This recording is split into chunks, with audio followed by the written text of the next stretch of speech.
tripped and fell face first into the thickest puddle of mud, sending the heavy dummy explosive rolling directly toward the instructor's bunker. If it had been a real grenade, the entire command staff would have been obliterated. Carter watched the catastrophe unfold. The veins in his neck popped. His face turned purple. 3 years of hardcore Marine Corps instinct took over, entirely bypassing his brain. "Oh, you knucklehead!" Carter roared, his voice echoing across the entire base like thunder. He sprinted toward the mud pit. "Well, you numbskull, you lame brain, how could you pull such a boneheaded stunt? Of all the knucklehead things to do in your miserable life, what if that had been a live grenade? You would have blown us all to kingdom come. You idiot!" Gomer pulled himself out of the mud, looking like a swamp monster. He stood at attention, dripping wet and completely miserable. "Well, I am sorry, Sergeant Carter.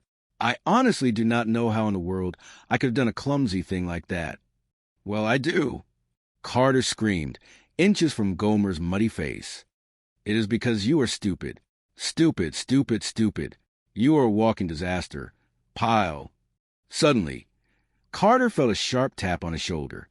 He spun around, breathless and raging, to find Abby standing right behind him, her hands on her hips, her eyes blazing with fury. "What in the world is the matter with you?" Ampy demanded loudly.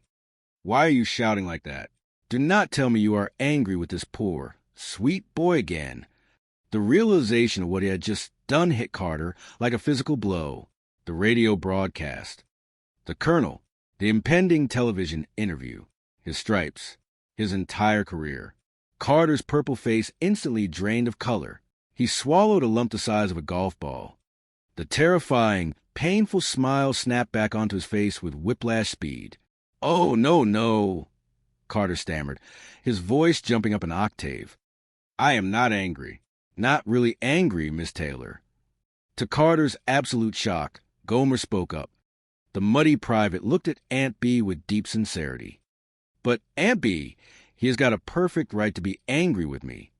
Aunt B blinked. "What?" "I did a very wrong thing," Gomer explained earnestly. "I lost my concentration. I dropped my weapon. In a real battle. That could have hurt somebody badly." Carter stared at Gomer, practically wanted to kiss the boy. He quickly jumped on the opportunity, forcing a gentle, paternal chuckle. "That is right, Pyle. You did a naughty thing. Naughty, naughty boy." He reached out and lightly tapped Gomer's muddy helmet. Gomer nodded sadly. "I am sorry, Sergeant Carter. I really am truly sorry." "Sorry." Carter beamed, his eye twitching violently. "You are sorry? Oh, well, that is good. That is very good. We learn from our mistakes, do we not?" Carter turned to Aunt B, his smile wide and desperate. "I am talking to him real nice now, am I not, Miss Taylor? Nice and soft and kind, just the way you like it." Aunt B looked at the sergeant, deeply unsettled by his bizarre behavior. "Well, it is an improvement over screaming, I suppose." "That is an improvement," Carter agreed enthusiastically, nodding his head like a bobblehead doll. "Uh-huh, and this is exactly the kind of sweet, gentle sergeant you would like your dear friend Gomer-Pyle to have looking after him." Aunt B straightened her shoulders. "As a matter of fact, yes, I would." A heavy silence fell over the muddy field. Carter looked at Aunt B, her smug satisfaction evident. Then he looked at Gomer, covered in mud, who was looking back at him with pure, innocent confusion. Carter looked around at the rest of his platoon, who were staring at him as if he had lost his mind. He was a Marine. He trained men for combat. He kept them alive through discipline and rigor. This soft, sweet, coddling routine was a betrayal of everything he stood for, everything that made the Corps function. The fake smile slowly melted off Carter's face, replaced by a look of profound, quiet resolve. He stood up straighter, squaring his shoulders, and looked Amby directly in the eye.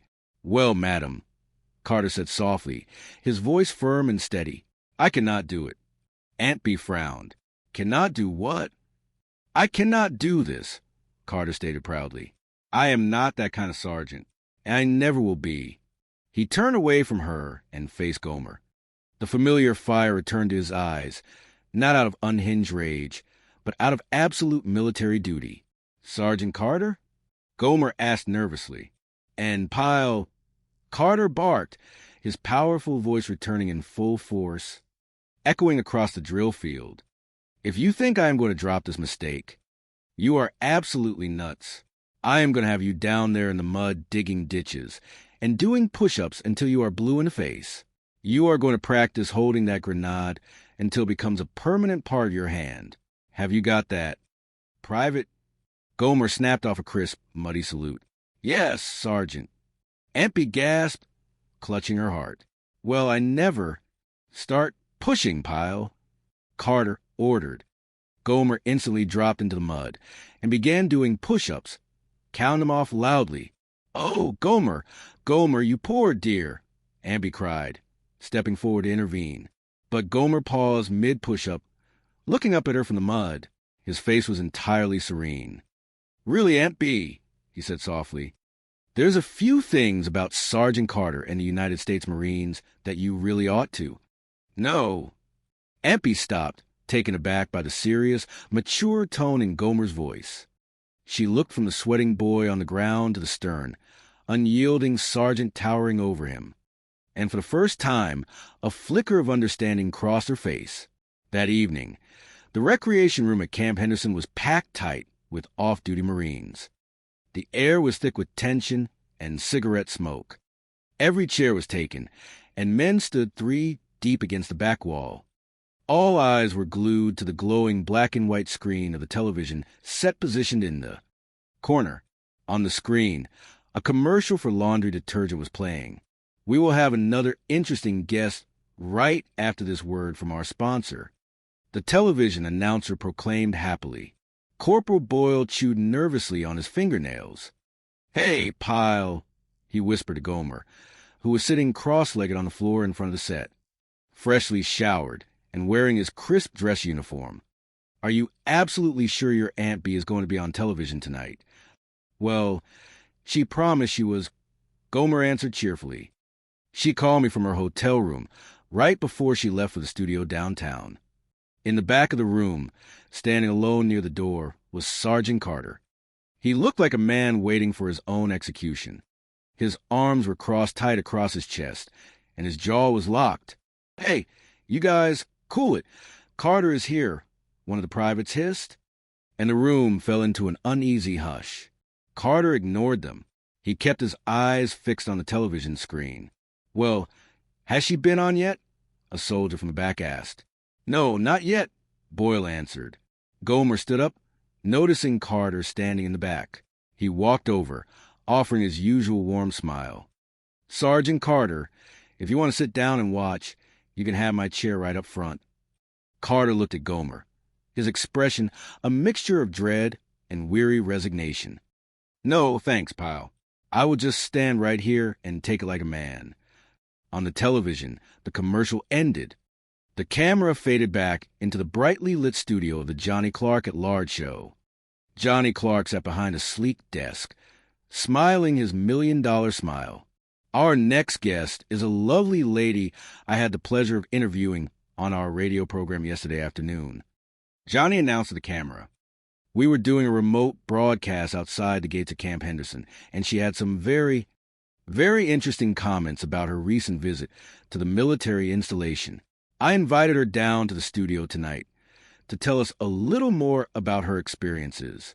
Ladies and gentlemen, how about a nice, warm studio welcome for Miss Beatrice Taylor, visiting us all the way from Mayberry, North Carolina." The studio audience applauded loudly. The camera panned over to the guest chair. There sat Aunt B, looking incredibly nervous but remarkably dignified in her best Sunday dress, her hair perfectly coiffed, her hands clasped tightly in her lap. "Hi," she offered a small, shy wave to the camera. Inside the recreation room, Gomer beamed with pride. Miss Taylor, I wrote this letter back here for you. There you are, right on the television." "Well, here we go, Sarge," Boyle whispered to Carter, bracing himself for the slaughter. "My Barker is about to open fire." Carter closed his eyes, preparing for the end of his military career. Now, Miss Taylor. Johnny Clark leaned forward